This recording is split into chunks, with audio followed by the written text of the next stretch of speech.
First of all, now I gotta say it part because it's never been this cold this year.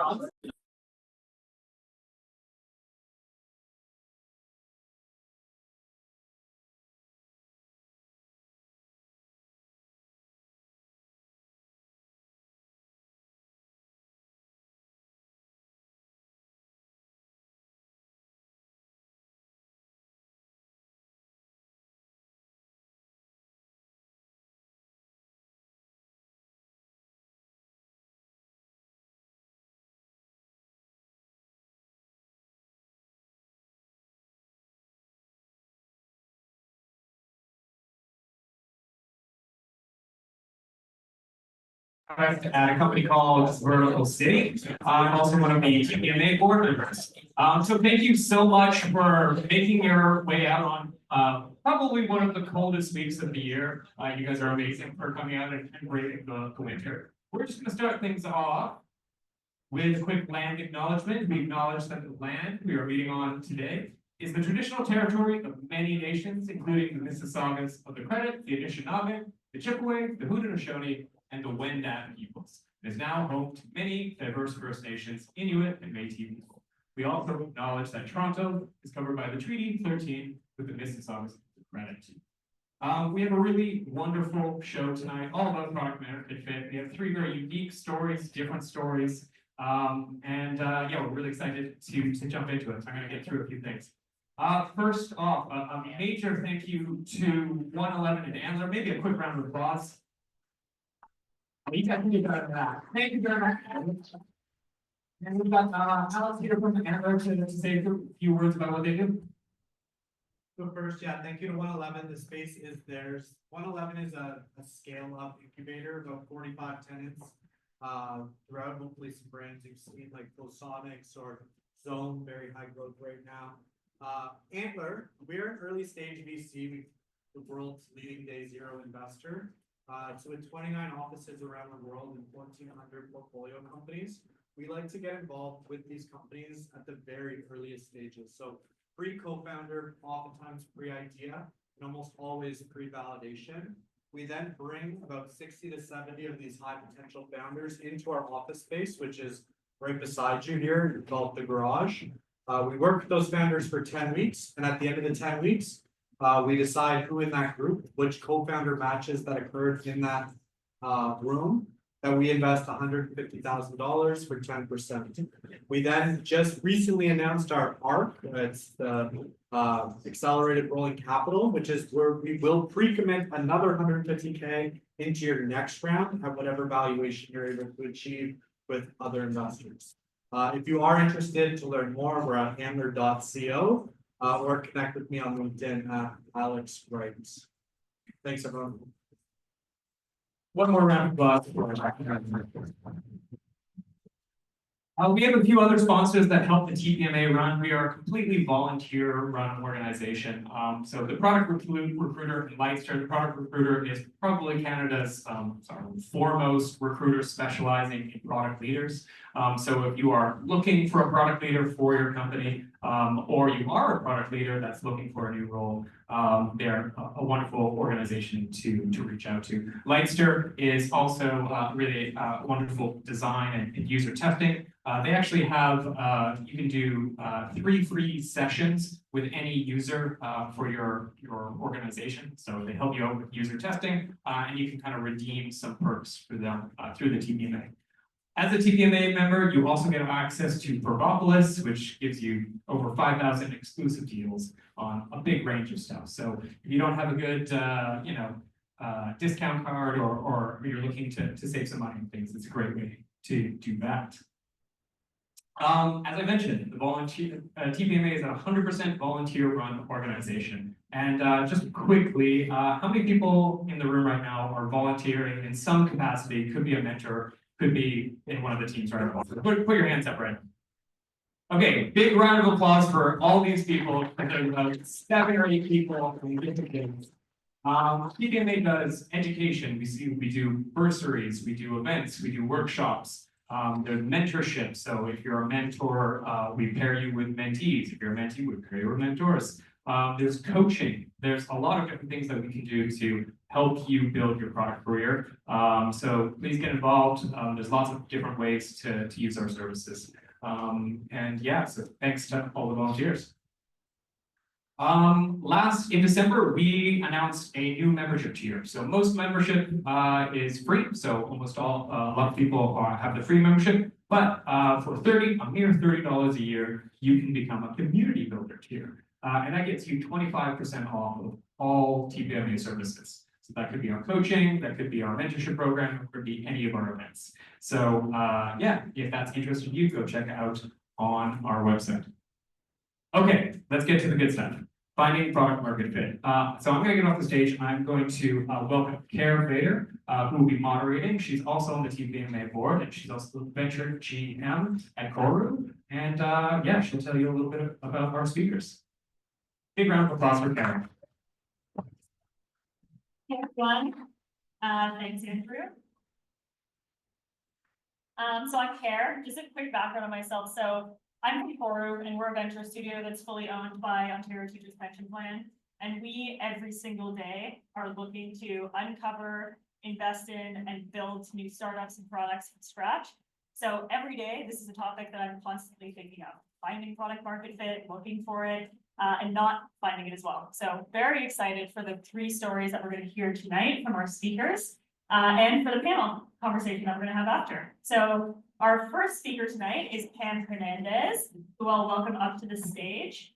Pam is currently product lead at Air Canada, and she's going to be telling us a story of a product market fit journey from her days as head of product at Boiler Room, startup in the music and entertainment space. Pam has over 10 years of experience in B2C on the enterprise and startup side across Canada and the UK. And she's also a strong advocate for removing systemic barriers and demystifying the world of product. Over to you, Pam.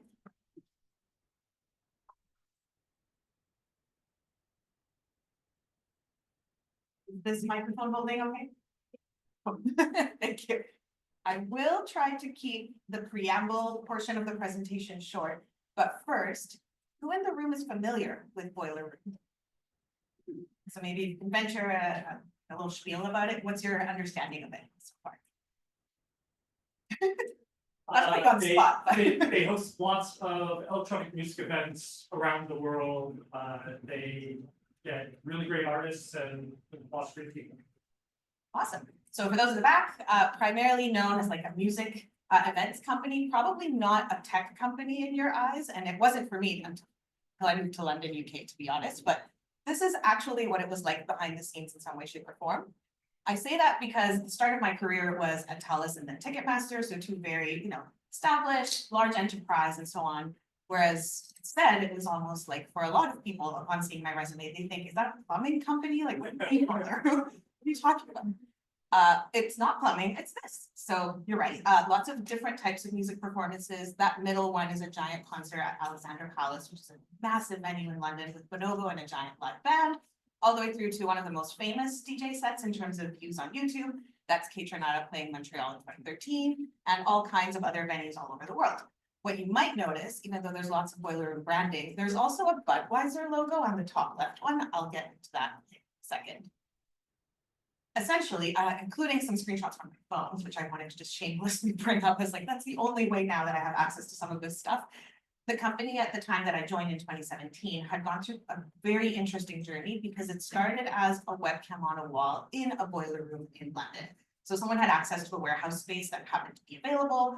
It was easy to kind of fill it with people that came and went, and they decided at the last minute, let's live stream it. Let's not just have a DJ set as a party. Let's see what happens. Let's stream it on Ustream at the time in 2011.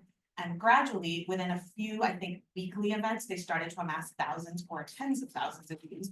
And the co-founder at the time felt like, well, this is an interesting idea. Like, especially in 2011, when live streaming wasn't as ubiquitous, you couldn't just do it yourself as an artist or even a label all that easily. They realized there's something magical here, and maybe brands will want to tap into this. So as much as they want to stay true to their authenticity and curate interesting events for the masses, there's also a degree of this as a company and how can we leverage that. So because of that, the way that they started to position themselves by the time around 2015, they actually got some VC funding in because they said at this point, can we launch more of an event platform?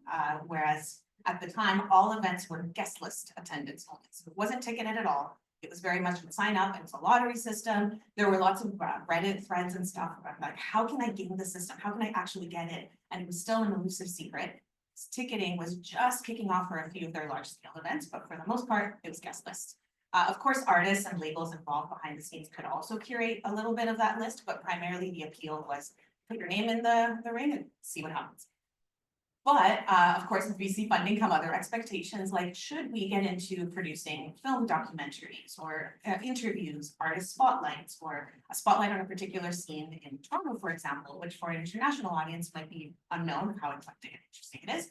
So because of all of that, there were underlying pressures and also the, at that point, kind of trend of should we get into tech? Could we compete with Spotify, Tidal, all of these music streaming services? So all of that happened in 2015, and then I joined in 2017 when they realized, let's get into strategic partnerships. Should we partner with labels, perhaps with the promotion companies, music streaming services, and so on? And a little bit of a spoiler alert, if you have Apple Music, you now have access to a fraction of the archive that's essentially been produced, because every event that's been live streamed is also available for on-demand consumption for like YouTube, for example, but also now on Apple Music. I caveat that because music licensing and streaming and publishing rights is a mess, which is why, unfortunately, on my 60th day with the company, so 2 months in, while still very much on probation, the entire New York office and most of the tech team was laid off because they realized music is incredibly complex, expensive, it's a saturated market in a lot of ways. Let's get out of that. So I'm sharing all of this when the whole presentation is supposed to be about product market fit. Sharing it because realistically, this is what happened behind the scenes with the team that was left. It was kind of what do we do as the survivors beyond just maintaining the website and the underlying media management landscape. So this is a kind of a whiteboard that I've obviously obfuscated because it's a little proprietary, but there was a degree of, we already have the infrastructure for managing all the media behind the scenes for each of these performances. Each performance is about an hour. Each event is maybe 4 to 5 artists, so that's 5 hours. So every time we launch an event somewhere in the world, all of that media has to get uploaded, typically with some form of editing and post-production and like cleanup or branding if there was a brand associated with it and so on. But at the time, the company really wanted to branch out into more ancillary revenue. So stuff like apparel, or again, like more film content, and what can we do with that? Film became the tangential thing that piqued everyone's attention. So despite the layoffs, they said, how can we do more with less? Is there anything that we can do to leverage the fact that we have some curators on the team that are incredibly well-versed with music scenes, that have access to all kinds of content, and it's out there, it's just not curated yet. So the idea that we were asked to support is not just maintaining the website with the archive of all the performances that are also available on YouTube, but also if at the same time in parallel, maintaining compliance. We all love compliance. GDPR came into effect in Europe, so we wanted to actually clean up the website as well as introduce all kinds of safeguards, let's say, for managing the database. So rather than just emails, it's let's clean up the navigation experience and also ensure that people actually now have to create an account, register, consent to marketing messages, and all the bells and whistles that come with that. How can we now leverage that? Initially, the product team, or the few survivors of us that were left, were briefed with this. Sorry, my body's covering for some of you. Essentially, it was how can we tap into the film and the music culture aspect of things? We already have a lot of music listeners that are coming in to check out DJ sets or jazz band performances. That's a music audience. But we also know that we have some power and some brand clout to curate the film side of whether that's documentaries, interviews, readily available music videos that are just kind of like hidden in the corners of the web. Can we create something? And initially we were briefed to brief an agency. Spoiler alert, the tech team was able to basically clobber up our existing infrastructure and basically pitch, we can do it ourselves for a fraction of the cost without any of that intermediary dynamic of an agency and maintain it at scale for an international team to be able to do so. So just like how we maintain the archive of performances, we can do this too. And that's what happened. So if you recall what the former website looked like versus this thing, it's visibly different, but behind the scenes, it's the same architecture. We're leveraging all the same, without saying the name brands of those things, the mechanisms behind the scenes to upload, to curate content, to edit accordingly, to categorize into all of the different ways that that stuff is available. And again, a lot of that content was actually free. So it wasn't necessarily a cost borne by the org. It was simply build this thing and make it in a way that is easy to maintain by an international team that is not a tech team. We don't want to have developers have to push any code or do any release management. It's almost like a glorified CMS that just happens to look really different. And we won some awards, which was really great, because in the scheme of knowing a lot of your peers have been laid off, knowing that the purse strings are tight, knowing that there's pressure for this thing to succeed, how can you validate something with an audience that may or may not be there in a quick and dirty sort of way? And thankfully, the awards were a validation from industry peers, and also obviously the KPIs of how many people are actually creating an account, logging in and starting to engage with this content. We very quickly got a lot of traction internationally, which is fantastic, because it was totally just let's see what happens and hope for the best, especially with some brand events that were already attached to us. This will be the launch. It has to succeed. That was kind of the narrative. So long story short, we were able to get a lot of really great press, awards, and some traction from audiences that we didn't even know we would tap into. What we found most interesting at the conversation of Venn diagrams earlier tonight, it was actually a very slim overlap between people that created accounts and engaged with the Boiler Room music performance space, and with this thing called 4:3, which is an aspect ratio for film. So what we realized is there really was a product market fit, just with an entirely different audience, which was a pleasant surprise, because I think the big assumption was we'll simply tap into the people that we already engage with this new product offering. I think I'm at time. I know I talked quickly, but that's basically it. And they wrote an article about me and drew a funny cartoon.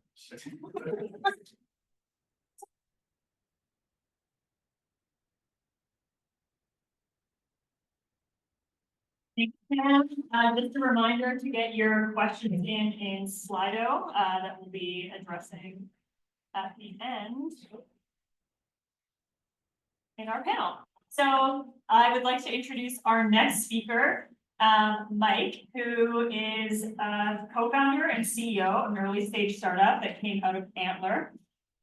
Mike's background is specializing in SOC 2, GDPR, HIPAA, ISO certifications, and he's built a startup in that space, Mycroft, which is an AI platform that's automating security and compliance for SaaS companies. So Mike's going to come up here and talk to us about the current journey of product market fit for his company.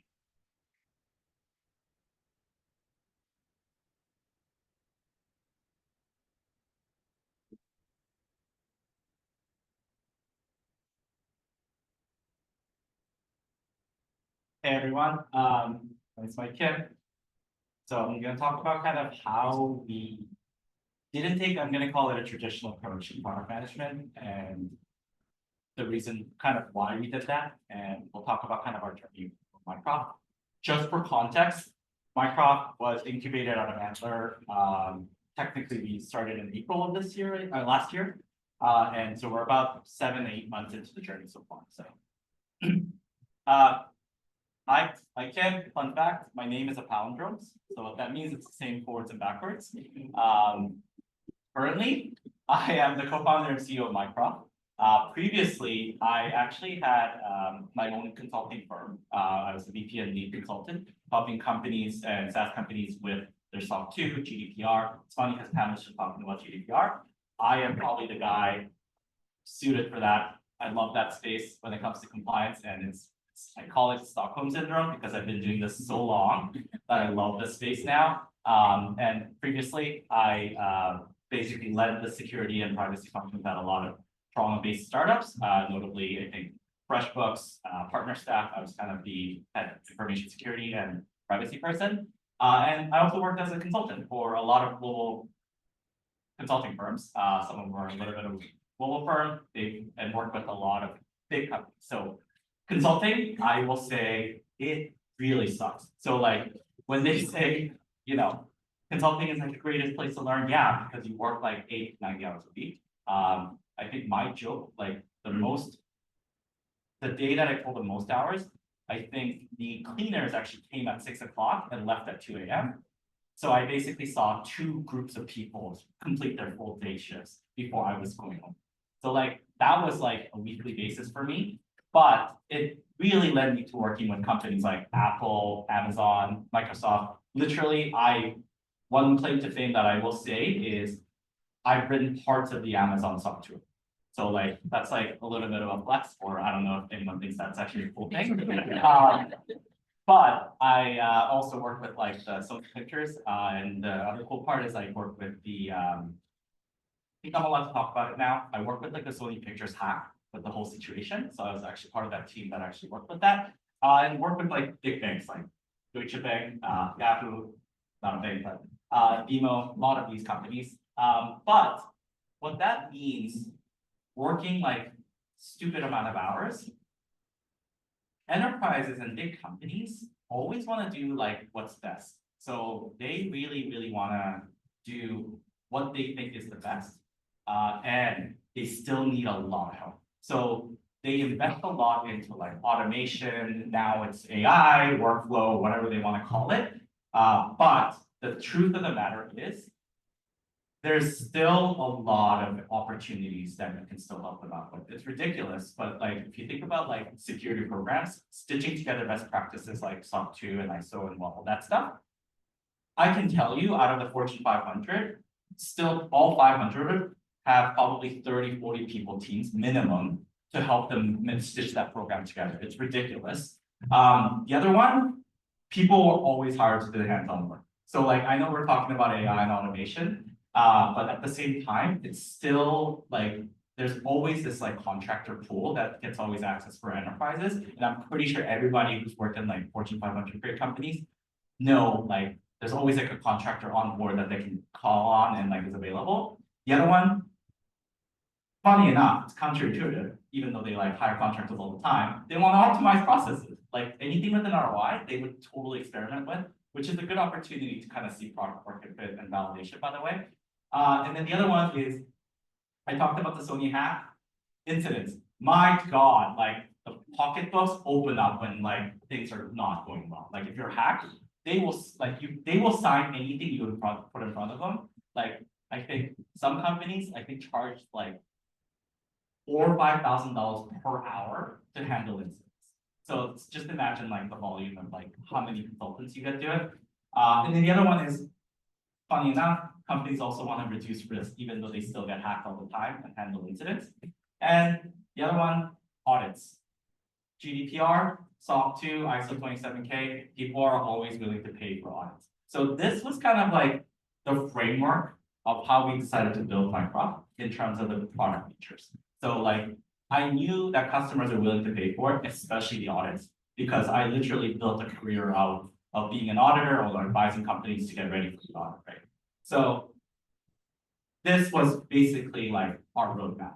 And this didn't require a lot of validation, or like, I'm gonna call it let's call it without much research, because I think I was effectively doing product research, being a domain expert and doing like, consulting work, because I was actually employed to these enterprises for solving a problem that they're willing to pay for. So like, that was already pretty validated. So I needed to productize them into features. So this is like actually our roadmap. So right now, what we're starting with is like helping with security and compliance. So we help companies achieve SOC 2, and I'll talk about kind of our metrics and how fast we've been able to achieve that. But it's basically automating that process and helping them stitch together. That's actually been a really good use case for AI. I know like LLMs are really good at kind of compliance language, because compliance is very language based as well. The other one, operations, anything that helps you like expedite operations, which goes really well with kind of the process optimization side of things. Anything that helps you reduce some level of work is really, really, really helpful. And companies are willing to pay for that pretty quickly. And then the optimization, like kind of tuning our agentic AI platform to help build what we call like the first virtual like chief InfoSec, chief privacy officer, is where we kind of go into, because a lot of early stage companies we found do not, they don't have the cash to hire like a dedicated security resource. We're giving them we're giving them a platform that can do that essentially. As I said, incidents, they want to monitor. Most companies, enterprises still have a lot of gaps in how they monitor. Pairing that with our agentic AI platform helps us also monitor and remediate faster than possible, because The rule is, things happen, you get hacked, you just need to survive through it. That's what happens. And then the other one is reducing risk. The other part about it is because our platform is integrated with kind of the tech stack of our customers, we're able to remediate and kind of respond to incidents and things that come up and fix them right away. And then the last one, audits. Being a former auditor, I have a lot of friends in audit firms. So they've been a great partner with us and building a platform to make their lives easier. They love working with us. So it's funny enough, they give us customers because they need, they want to work with a platform that's easy to work with. So I will say, like, we're still like 7 or 8 months into the journey. We're still really early. But when it comes to kind of like our stage, I think we're in what's called like the problem solution fit. But I think we're still in like what I consider like pre-product market fit. But we're on our journey there. We're post-product. The other little thing that's cool is like we are post-revenue, even though we technically incorporated in June. And I think that's kind of a problem solution fit. We have over 20 paid customers. I think we crossed over probably about over 6 figures in ARR US so far. I think I signed like 2 or 3 deals this week. So and then the other cool part is like we have 0 outbound sales motion right now. So like we've been basically doing it just by like through the network and people that just need help. And now we're trying to expand that motion right now and trying to experiment with what the right channel is. For us, it's like the other cool part, happy customers are actually just starting to refer us. So we have 1 customer, I think that gave us at least 4 other customers. So which has been kind of phenomenal. And right now, as I said, we have like actually over 8 audits completed end to end. Like we have happy customers and it's so cool because like you kind of get them at like the happiest. It's like, here's your SOC 2 report. Now, can you do like a referral for us or like, can you do a case study with them? They're like, absolutely yes, because we love you. So that's been really good. And then the cool other part is like customers are asking for features that's already on our roadmap. I think that just means that we are on the journey to product market fit because they're describing kind of our roadmap. So thank you. Feel free to connect with me on LinkedIn.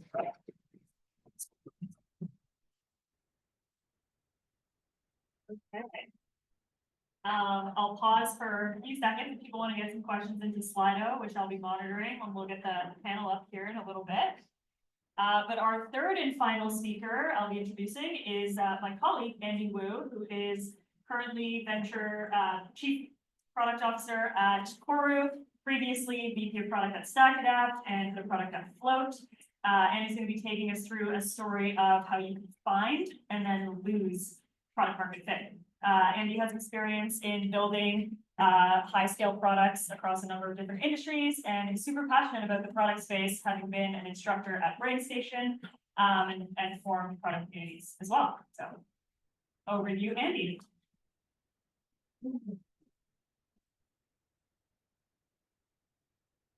Hey, thank you for the intro there. Thank you for the stage, everyone.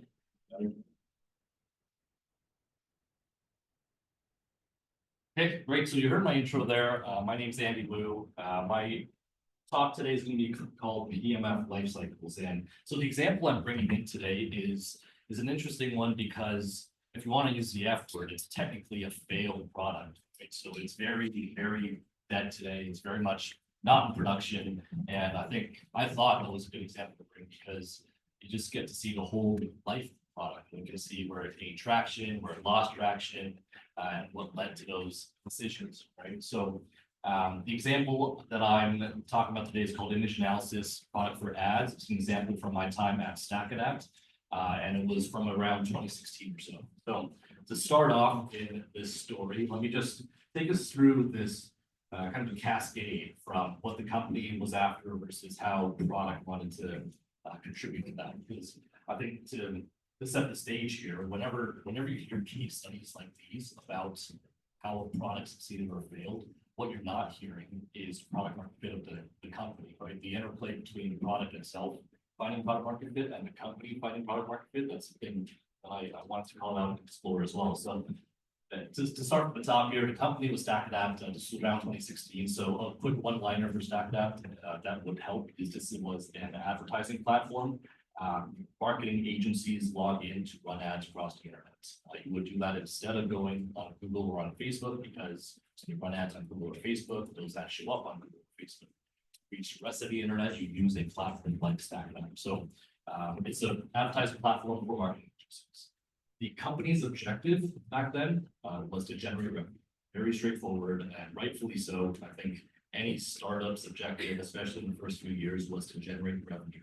And we took that very seriously. We were on the hyper growth trajectory. I think every single year, our objective was to double or triple our headcount on our revenue, and we all took that very seriously. So down to the product side, how could product contribute to this company goal? So one way we thought of contributing to this was with image analysis. So the hypothesis was something like we believe that if we analyzed images and we're able to, with this image analysis, tell you if your image will perform well in the advertising world, then we can help you build better ads. When you build better ads, you'll come back more often, retain that customer, you'll spend more, and that's good for the company. This wasn't SaaS, right? It's very usage based, so the more our customers spend, the better. And that ended up with our product idea of building image analysis for ads. So that's the cascade, how it works from the company objective down to this product's objective. So to give you a little bit more of a deep dive into its vision, its approach. So we wanted to build image analysis for ads. How do we do it? We wanted to take more of a scientific approach and more of a cutting edge novel approach. Looking back, I think that was a matter of taste. You don't have to take a scientific approach to it. I think we wanted to, and we wanted to convey that we at Stacknet were technologists in that way. So the bolded line in the middle here kind of tells the big story and big value proposition of our product. We found this team at MIT who was looking into something called image memorability. So the whole thinking was they could take an image, they could tell you if it's engaging, and if it's memorable, they would score it, they would rank it for you. And they didn't stop there. They released their research, they open sourced it, and they built a web demo for it and also built an open API for it. All open source. So we found that and we figured what a great opportunity. We could partner with them. They could be the tech back in this idea, and we could make a really compelling product in the world of advertising.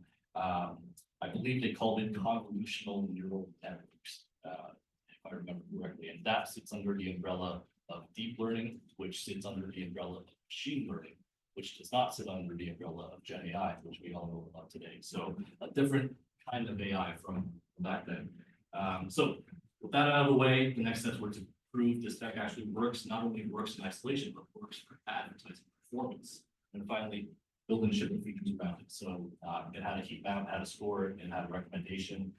It'll make a lot more sense when I show this example. So this isn't our platform necessarily, but this was pulled from that MIT site where they still have their demo page up. So the whole idea is you can shoot over an image and hit this API. What it'll give you back is a heat map overlaid on that image. It'll try to highlight certain areas that things are memorable, and whether it thinks the image is engaging or not. So it'll also give you a score where the whole idea on our end, our product is we'll write in the logic that starts recommending actions for you based on what that score is. So that's the product. You're running an ad. We want to intercept the ad creation process and try to recommend better images for you to run better ads and thus make us more money.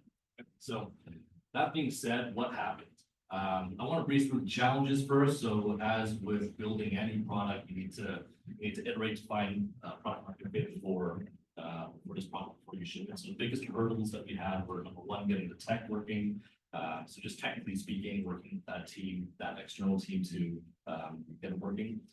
Number two, making it intuitive. Explaining the tech turned out to be a challenge.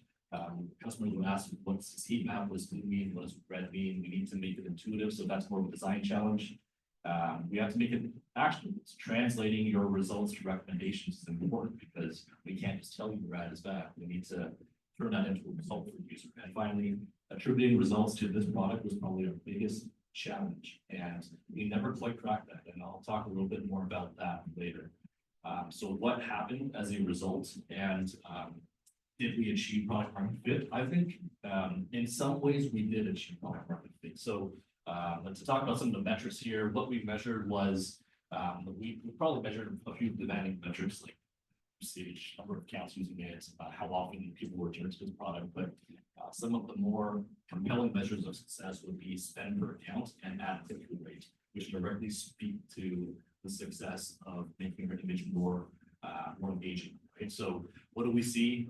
Unfortunately, my memory doesn't serve me well there. I don't remember any of the KPIs or the actual percentages here, but I think directionally, what we did find was early adopters did have increased engagement. They did have increased retention, it seemed, when they use this product. Overall, throughout our entire platform, we found that per user spend went up across the years that the product was live. We also found some anecdotes that this increased our close rate for user customers. So it seemed like that wow factor was working of showing this cutting edge tech, allowing users to apply it on their ads. And the wow factor seemed like it was working. Inconclusive whether it actually boosted the ad performance, so the ad click-through rate, and inconclusive whether it's actually increased spend. And if you have Key and I, you'll probably notice a problem here already, where that problem is direct attribution of this product, right? Where how do we know for certain that because this client spent more, it's because they used that image analysis product? Right. Conversely, well, how do we know that by using the image analysis product, it makes you spend more? So you already have an attribution problem here in retrospect. So overall, metrics aside, if you were to ask me, did this achieve product market fit? So qualitatively, I would say yes. If you even consider the YC heuristic of did you build something your customers wanted? It felt like we did, right? We had great engagement for the product, we had great feedback, we had plenty of anecdotes that this helped close the sale. It seemed like we had product market fit, but to kind of round off the story, I'll jump to the punchline in the next slide of how we lost it. So starting with the punchline here, we deprecated this product probably in 2017 or 18 or so. So the whole shelf life of it was about 1.5 or 2 years. And to talk about why a little bit, it's I mentioned this at the top, but the interplay between this product's product market fit and the company's product market fit is something that we all have to consider, because outside of this product, the whole company was evolving. The company's fit was evolving. We're building new products. We're going after new market segments. We're selling in different ways. And we actually worked on several cutting edge and experimental products. Image analysis was just one of them. So already you can see this mosaic of product offerings that we're working on company wide. This product was just one of them, right? So the whole line tells it all. What actually happened was a product that's cutting edge and fun, but ultimately unproven this way is why it didn't fit in the portfolio yet for a mature, serious, and bigger client. So it was portfolio cohesion that was ultimately the downfall of this specific product.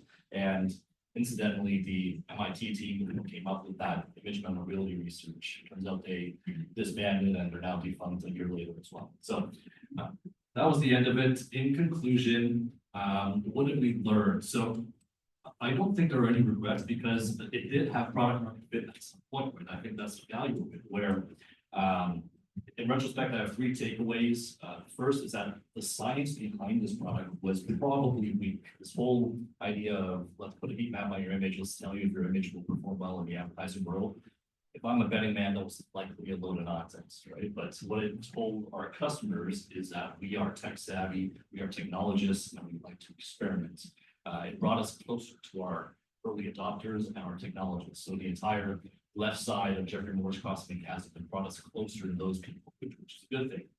Product was discontinued, but it helped build our organization's muscle and appetite for experimenting.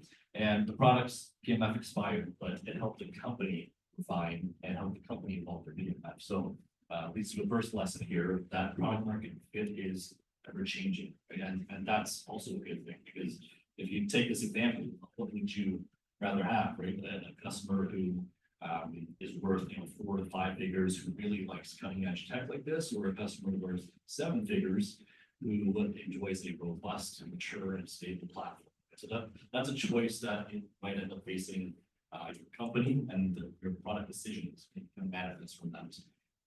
Second lesson here is that early stage product market fit is always nuanced. So you hear all the time that early stage product market fit is about throwing stuff at the wall and seeing what sticks. And the problem there is nothing obviously sticks or obviously falls. Early stage EMF is drenched in nuance, and that's all our job. So we need to navigate that and figure it out. The final lesson here is just find ways to measure your product. Yeah, this was a great example of how we built it that way, where in this collage, in this mosaic of all your products offerings, especially in an early startup where you're building stuff left and right, how do you know that it was this product that caused this metric to move? Something we could have done better. But anyways, I think I'm out of time. Thank you, everyone. That is it for me. Great.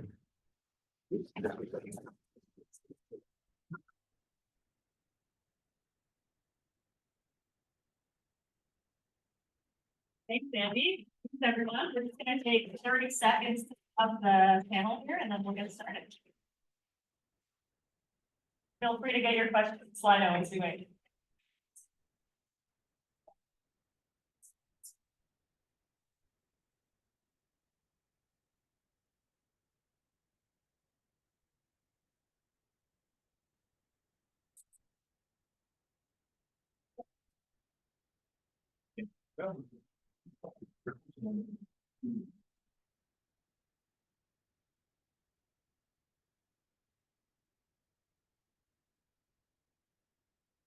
Yeah.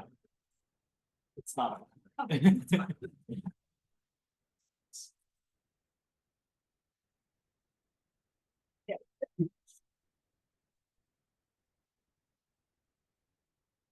Yeah, it's always. Okay.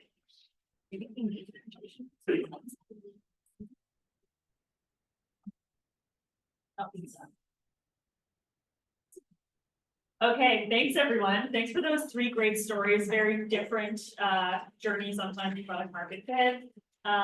Maybe I'll kick us off with a couple of questions and I'll go to the Slidos. So Mike, I'm curious.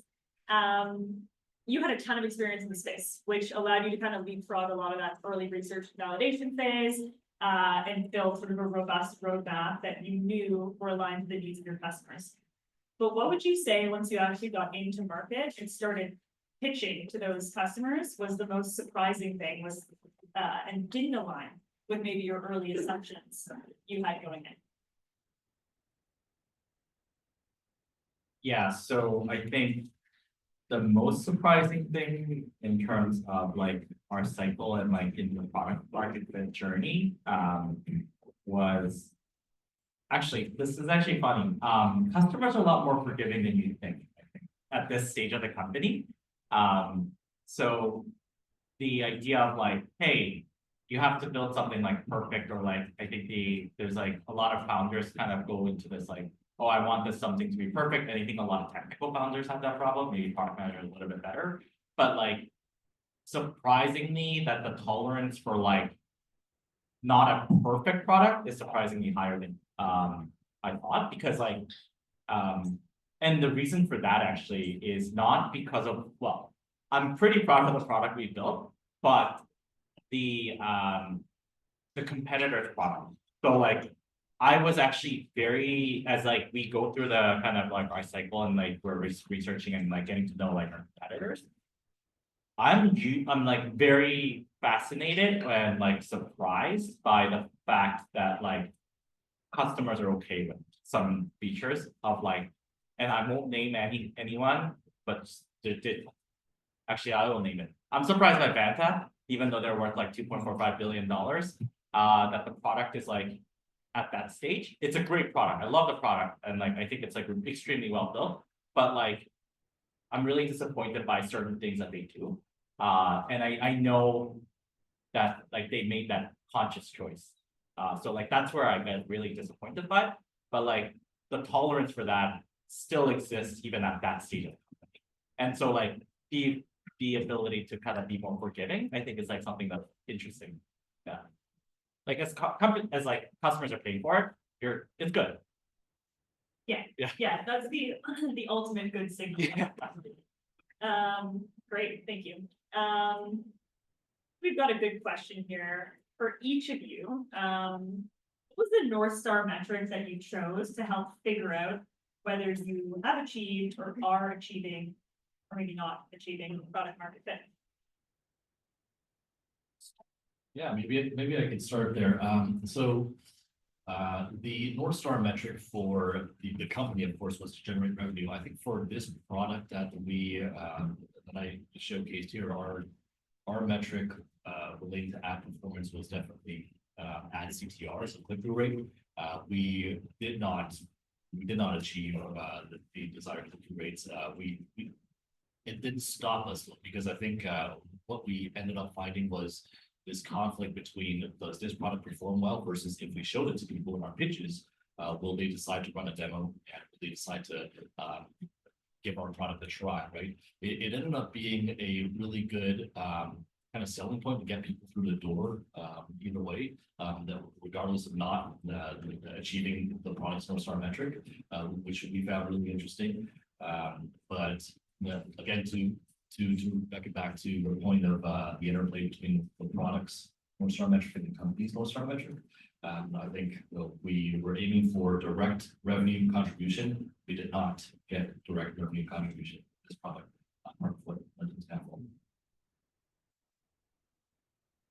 For us, it's like very two simple metrics, like the revenue, and then the other one is actually how, actually three, which is a variation of it. The second one is actually how fast do they achieve the certification that they need to do.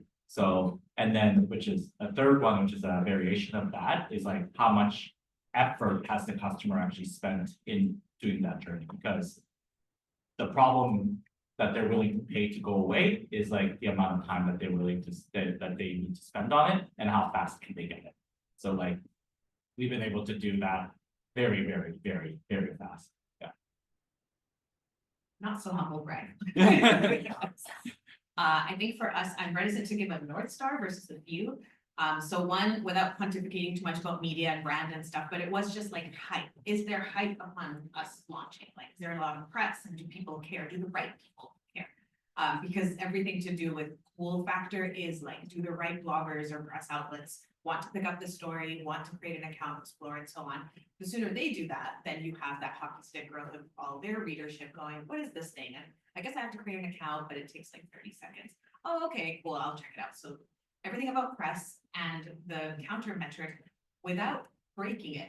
And what I mean by that is not just the new experience, which was dubbed like Netflix of the underground for music, but also the behind the scenes infrastructure, because it was in fact relying on the exact same stuff that all of the existing boiler room music performances were relying on. If we hadn't built it properly, and like the guy with the ridiculous coat in that photo, I included up, because he's the one that masterminded the whole thing of how can we build this in a way that scales and that doesn't ever hinder the regular company operations things. Right?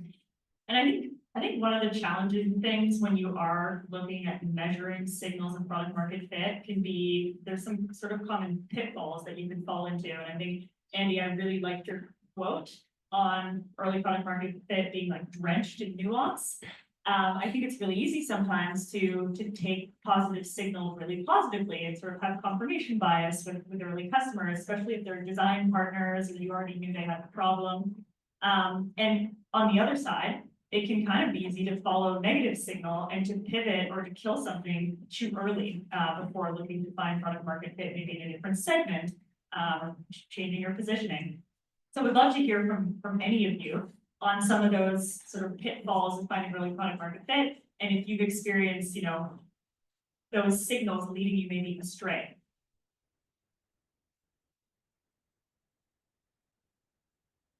Yeah, maybe I could give this a try. It's so I'll start with the problem of defining product market fit, where I think, as product managers, we don't get good guidance on how we define product market fit in general. If you Googled this, you would get an array of answers, and a lot of them can be like quite metaphorical, right? You'll know when you have product market fit when customers are banging on your door and trying to and you feel it happening in your metrics. A lot of stuff a lot of metaphors that aren't really helpful, and I think some of the early signals of strong product market fit that could be that could be misconstrued as negative. I actually love what you shared, Mike, because using a broken product is such a great signal of product market fit, right? That is more tactical, that shows that that you're really solving a real problem if they're willing to use a broken product and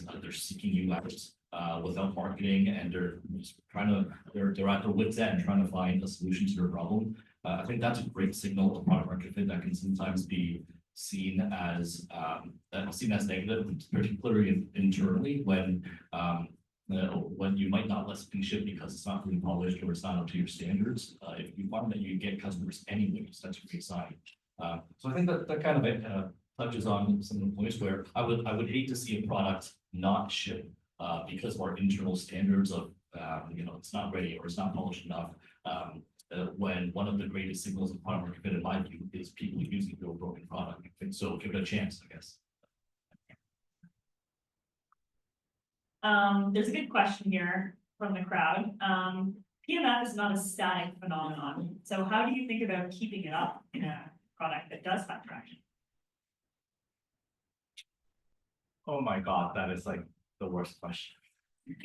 Because like, I think we are trying to build like 6 or 7 products in one. So I honestly don't know whether we're gonna hit like product market fit in specific areas. But like, we know that companies are willing to pay for the whole experience.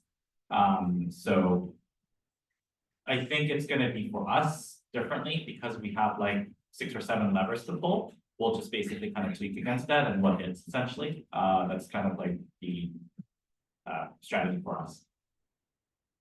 Yeah, maybe I can answer that a little bit, how to keep product market fit going on. And it's good that you are thinking about this from a portfolio approach, because product market fit, well, like with my example of individual products can disappear, but your company's product market fit is actually something that you keep alive. So another way I like to think about it is these are product and market, these are different dimensions, right? You might see consultants draw this as a 2x2 matrix, right? You can even add the third dimension to that, being distribution, where if you tweak any of these levers, you can extend your product market fit. So if you have a product market fit for one small product in one small market segment, you could try with another market segment. If you're in a graph, you're just going to another square, but try another market segment, try a slightly different product. If you make that graph 3D and make it a cube, you can try another distribution channel. All these 3 dimensions are different levers you can kind of pull to extend your product market fit longer term. That makes sense. I'd love to jump in on that because I think even though Boiler Room itself has gone through a lot of permutations, so if you're familiar with the brand, you might have picked up on different flavors of it. Some of their core competencies are just being unbelievably resourceful and adaptive. So they'll tap into, well, what's happening, let's say in Africa, and are people more tech savvy in that regard, where we know we can really segment our base and have the right people want to tap into the events and so on. But on a bigger scale, it's also about how they started as broadcasting music events, then shifted into, well, actually brand partnerships are really lucrative, but how do we do it without selling out? Then they dove into, let's make our own film documentaries and become a production company, and realize that's messy and complicated. So is this music streaming thing, but they just kept trying and then throwing stuff at the wall and seeing what stuck. Their apparel business is now a massive revenue stream because they've done it in a way that's really compelling and scalable, and do like hype drops of really like expensive, cool things that has become very much the thing to do now. But at the time it was kind of novel. And then something else that they've started to do is really leaning into ticketing. So they've now been acquired twice since I left the company. So the first time was by Dice in 2021, very much leaning into the ticket aspect, where that's the opposite of what I talked about a few minutes ago, where it was just guest list and very much just elusive, no revenue whatsoever. Now, a week ago, so right when this presentation was getting put together, they got acquired by a festival brand, because instead they're leaning into being far more of programming their own events. The 4.3 product that I talked about today is still alive. It still gets content uploaded here and there. So it's still maintained. I don't know how much it continues to resonate versus maybe like the first year of flash in the pan hype. But the fact that they've been able to navigate all of those different permutations and still protect the brand value to the point of getting acquired twice, it's pretty phenomenal. Awesome. Maybe a question more around early validations, not necessarily when you're at the point of reaching product market fit, but you know, a lot of your stories were around experimentation and shipping things and then looking for signal. Any advice that you would have for product managers that are looking at building net new product capabilities from 0 to 1 within their organizations, in validating and testing things in advance of launching them? Just, yeah, so this is like, I think it's like common knowledge now, it's so much easier to like iterate, like 10x engineers have become 100x engineers now, product managers can like code and stuff. Because of AI tools like Cursor and like Bolt and all whatever, across the board. So personally, our philosophy is like, just get it out there, like, as you know, Andy said, like, yeah, ship it, like, and then see what happens. And you don't need to necessarily obsessively, like, I would say, like, measure metrics around it. Maybe you should, but like, I think just shipping something and putting it in front of people, like when we go through demos, oh my god, our demos are hella broken. But like people still resonate with it because it's like a visual aid. So like they can see that it's like a real product that they can really touch. So like that helps us sell essentially. So I think that's like the best way to do it, is like building something. You know, you can do Figma mock-ups and stuff and just get them interested, because you can tell when you're like talking to a customer and you talk to them and they like light up and they start describing more questions around it. I think the rule is like, if they don't ask any questions, that is the worst thing to do. Like that is literally like the worst thing. They're like it's like you ask them, it's like, yeah, it looks great. That is like the worst possible signal. If they start like digging, it's like clicking into it and stuff, like that's like really, really good. Like our best customers are the ones that like give us the most amount of feedback. Love them all, but they're the one that like our engineering team hates, because like they're the one that's always requesting things, right? And so, but like they're our best customers. Like they send us referrals, like literally like all the time, right? So yeah. Yeah, I like that. That's, I think it resonates a lot. If you're on a pitch call for something and you're talking 90% of the time, you've got a big problem. Your customer should actually be talking most of the time. Yeah, and to add to this topic, I think the question was about early product market fit, 0 to 1. How do we experiment in better ways? I love that part that you said, Mike, around we don't necessarily, you know, need metrics per se as our indicator, right? Who cringed when they heard that? That's kind of counter to what we're taught, right? But I totally believe it, right? It's I guess the advice I would have for product management in the early stages is don't get in your own way. There is so much PM content these days. Everywhere you look, there are PM frameworks, PM theories everywhere. Remember that this is a soft science, right?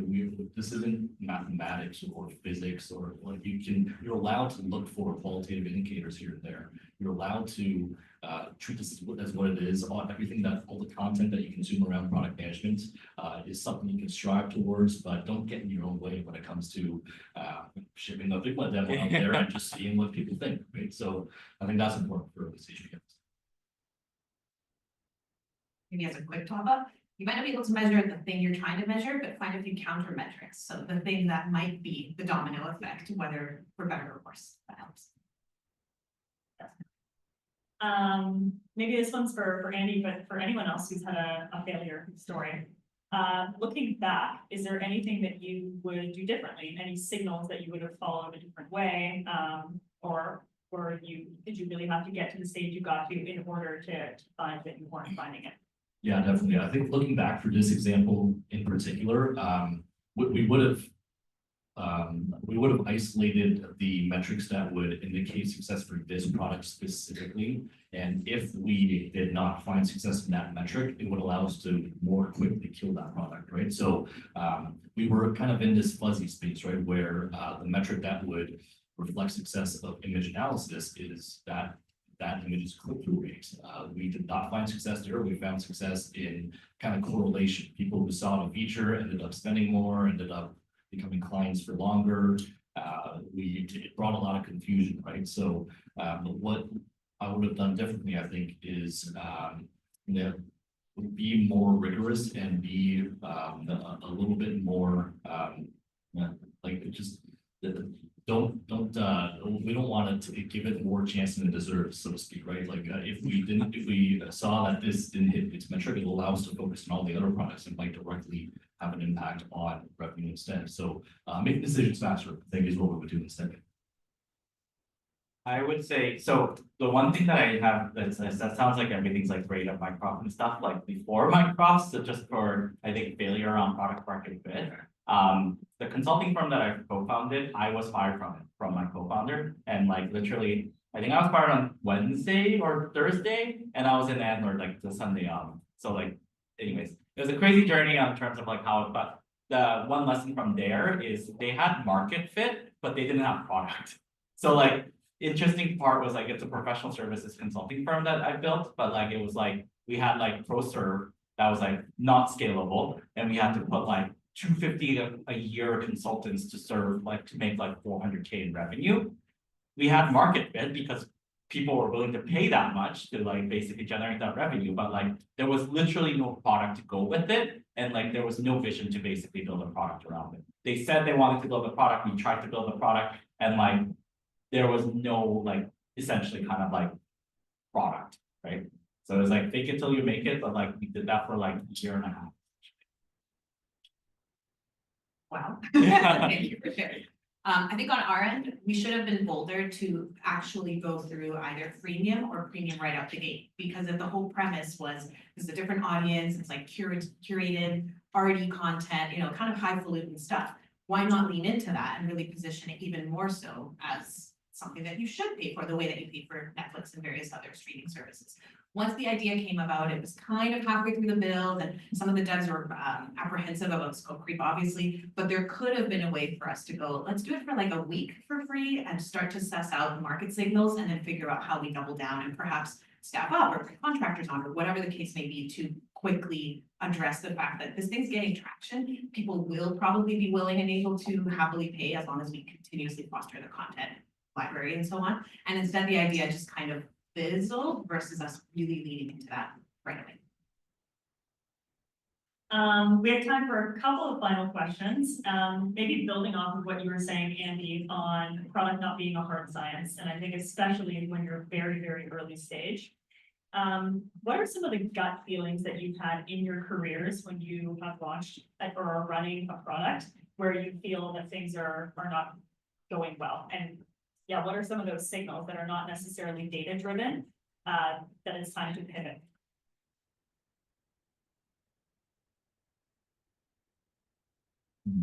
About this, signals that something is not going well.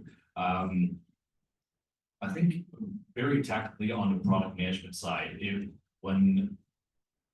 we, let's say if we get to the point of, so ideally this should all be filtered out before you write code, right? So this would be during the validation phase. If during validation and we're doing our research, we're prodding at this problem space with some of our customers, we find that it just doesn't land, I think, and we, you know, in a meeting sometimes when you get that feeling that you're doing too much of the talking, and you're the one talking about this potential product idea, showing your Figma slides, and the other side may not be responding the way you thought they would. A spidey sense like that is what I'm kind of a gut feel that I point to when it comes to things not going right, and perhaps you should not graduate this idea to code being written, and the stages beyond that. So yeah, if we're talking about more qualitative feelings, an unresponsive demo is probably because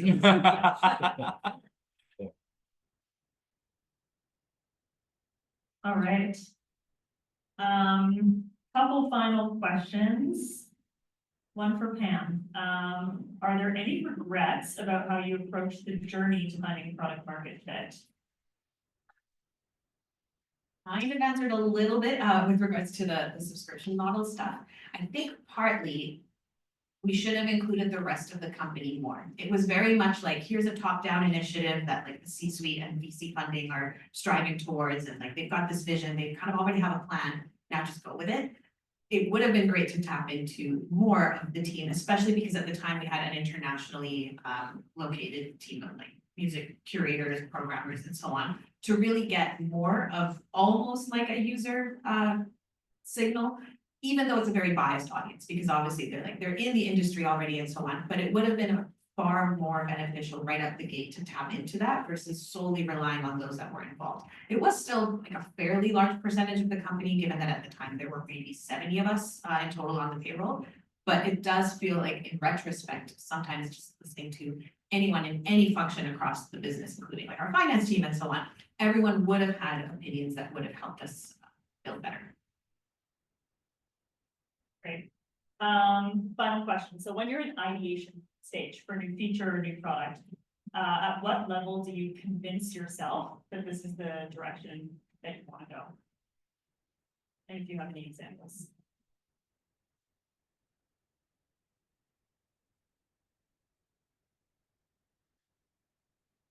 Questions of you thinking. Yeah. You guys have one? The convincing yourself piece is what's tricky me out. Yeah. Getting yourself to a Yeah. level of conviction that you're going in the right direction. Can I talk about a completely different company? Yeah. Oh, Yeah, like this is pigeonholing. So when I joined Essence fully remotely during the pandemic, for context, Essence is a luxury fashion kind of online department store that's primarily based in Montreal, but they sell internationally, very cool clothes, like expensive, hypey, so very much still in the same vein as Boiler Room, but for retail of clothing. It took a lot of emotional labor for someone on my team at the time to finally be the voice of the engineers and saying the way our systems are set up is not sustainable. Anytime we do a major event like private sale or the large sale that happens, I think every 6 months or so, it almost breaks us as an org. Like surely there's got to be a better way. And it kept feeling like we weren't getting anywhere. And it was frustrating to realize how much can we as product be the voice versus ensure that we provide a platform for all of those that are having to maintain those systems and work nights and weekends or have the panic attacks of is the site going to crash because we missed this one edge case of something someone could do that breaks stuff. So I think that's where from a personal growth standpoint, I've realized I can't ever let it get to that point. I can't just be another voice. I need to figure out more strategic ways to manage upwards, that it doesn't just go to my director who says, based on the metrics, it looks fine. Because realistically, it did. Every time we looked at kind of like the report card of stuff, it was fine. It just fine doesn't show you the nights and weekends and people stressing out. I think this is like kind of relevant to my topic. For us, the way that I convince myself on the idea, actually, like I basically have like an inventory of like requests and like the engagements that I worked on. So like I worked on SOC 2, that's like so many of those. Oh my God. But like incidents, hacks, and like all these things, and risk management, readiness exercises. So like I think the way that we decide to build specific features is like how many of the requests have I been paid for that engagement? Like whether through the boutique consulting firm or whether I worked in like kind of the advisory services for a lot of these firms. That's like the metrics. So it's like something that we can really build on. And then the other one for us so far, it's been like, it's gonna be sound super weird. You don't really listen to the customers. So, it sounds weird, but like customers, our customers is what I'll say, only want one thing, and they just want to get like that certification and get their security checked in order as fast as possible for now. So like, that's like where been like a lot of our effort on, but like, that's the other part that we struggle with personally, and like as an organization is, making things too easy actually. So, we actually had a customer that said, you guys are too expensive.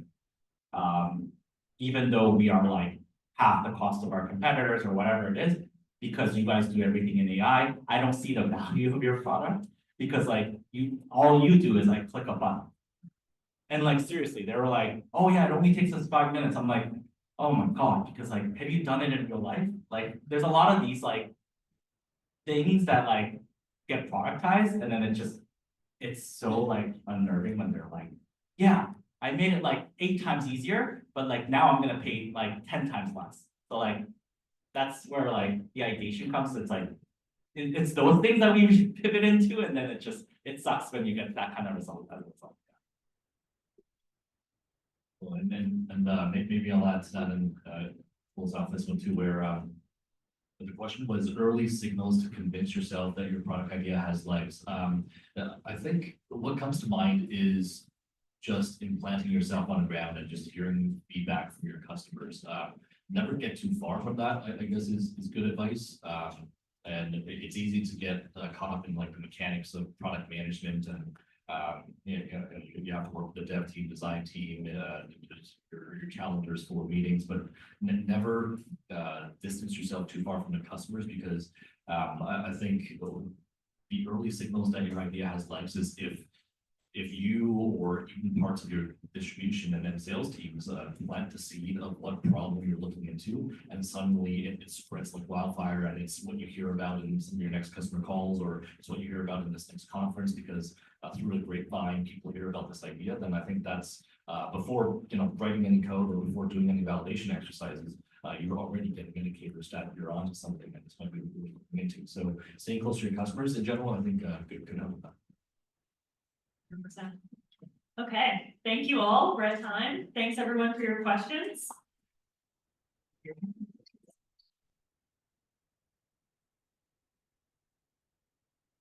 Oh.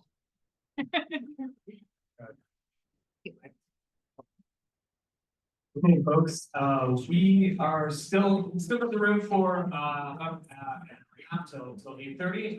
But before we go, would be a product management if we didn't ask for feedback.